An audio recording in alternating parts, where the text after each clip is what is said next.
122 కోట్ల అవినీతి అట. 120 కోట్ల అవినీతి. పల్లె ప్రగతిలో నొక్కేసిన సంతోష్ రావు. ట్రాక్టర్ల స్కీమ్లో బినామీ పేరిట అక్రమాలు. పల్లె ప్రగతికి పోటీగా గ్రీన్ ఇండియా డ్రామా. గట్టిగా నిలదీసిన నాటి మంత్రికి ఖరీదైన కారట. కవితక్క అప్డేట్స్ ఎక్స్ అకౌంట్స్లో సంచలన ఆరోపణలు చేసిండు. ఇక చూడండి, సంతోష్ రావు అన్నటువంటి ఒక దుర్మార్గుని యొక్క అరాచకాలు. నవ్వుకుంటే ఎప్పటికీ నవ్వినట్టు చేస్తాడు, అమాయకులు లెక్క. నోట ఏలు పెడితే చీకుతాడా కొరుకుతాడా కూడా తెలియదు. సో ఆ విధంగా ఉంటుంది అన్నట్టు సంతోష్ రావు వ్యవహారం అంతా కూడా ఆ విధంగా ఉంటుంది. ఒక పల్లె ప్రగతిలో 120 కోట్ల అవినీతి అట సంతోష్ రావు వ్యవహారం. దీపావళికి ముందే బీఆర్ఎస్లో పొలిటికల్ బాంబులు పేలుతున్నాయి.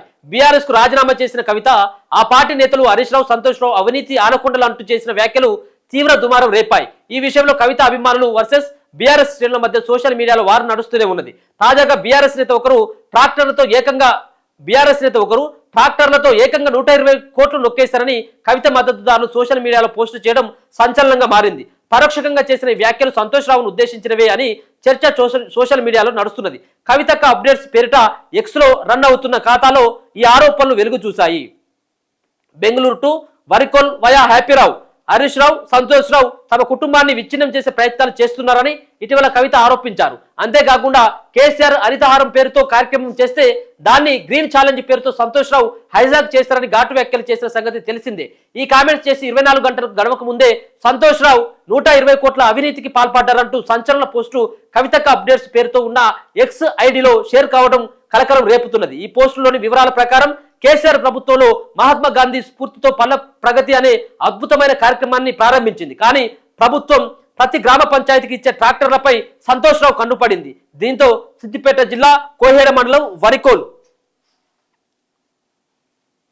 వరికోలు ఆ గ్రామం ఏదైతే ఉన్నదో ఆ వరికోలు సంబంధించిన ఇది మన వరికోలు గ్రామానికి చెందినటువంటి కోడి పందాలు నిర్వహించే స్నేహితుడితో 120 కోట్లకు పైగా కమిషన్ కోసం సంతోష్ రావు స్కెచ్ వేశారు. అప్పటికే ఆ బినామీకి ట్రాక్టర్కు సంబంధించిన బిజినెస్ చేసిన అనుభవం ఉండడం వల్ల బెంగళూరులో ట్రాక్టర్ కంపెనీలను పిలిపించుకొని ఒక్కో ట్రాక్టర్కు ₹1,00,000 ఇవ్వాలనే ఒప్పందం కుదుర్చుకున్నారు. ఈ ఒప్పందంలో అప్పటి సంబంధిత శాఖ మంత్రిని దయలేకుండా పక్కన పెట్టారు.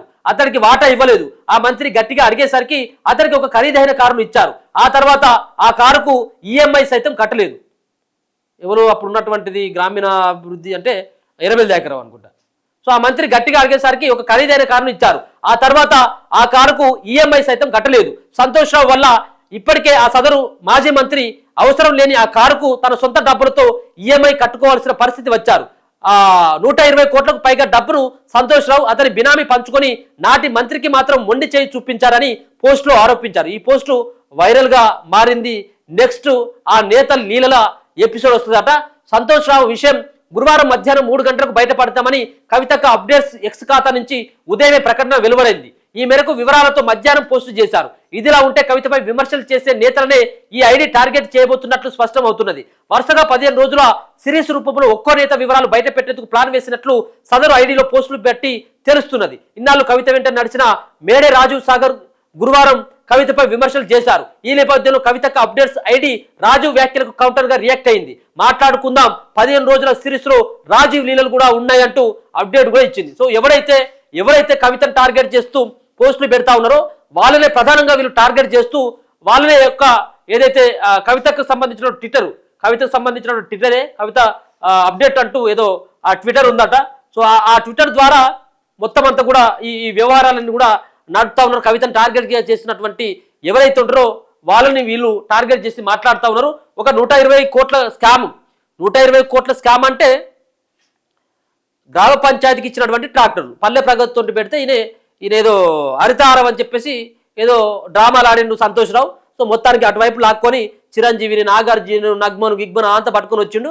మొత్తం ఫోటోలకు ఫోజులు ఇచ్చుకుంటా మొత్తం ఏదో రకంగా ఏదో అయిపోయింది, ఏదో జరిగిపోయింది అన్నటువంటి ఒక తీరుగా ట్రాక్టర్లు ఇచ్చి ఆ ట్రాక్టర్లో వాళ్ళ దోస్తుకు ఈ యొక్క కాంట్రాక్ట్ అప్పగించి 120 కోట్లు నొక్కేసింది ఒకటి. దాని తర్వాత ఈ చెట్లు పెట్టేటువంటి నాటకం ఉన్నది పల్లె ప్రగతి, ఈ హరితహారం మొక్కలు నాటుడని దానికి అటవీ భూములను కొట్టేసేటువంటి కార్యక్రమం. సో వేల కోట్ల రూపాయలని సంతోష్ రావు అప్పనంగా వెనకేసుకున్నాడు. కవిత చెప్పినటువంటి మాటల్లో 100% నిజమే ఉన్నది. కవిత ఆరోపణలు కావాలి, అవి వాస్తవాలే. సో అవి ఆధారాలు ఉన్నాయంటే ఆధారాలు అది చూపెట్టడం కానీ కొంత కష్టమే కావచ్చేమో, కానీ ఆమె మాట్లాడినటువంటి దాంట్లో అన్ని వాస్తవాలే ఉన్నాయి.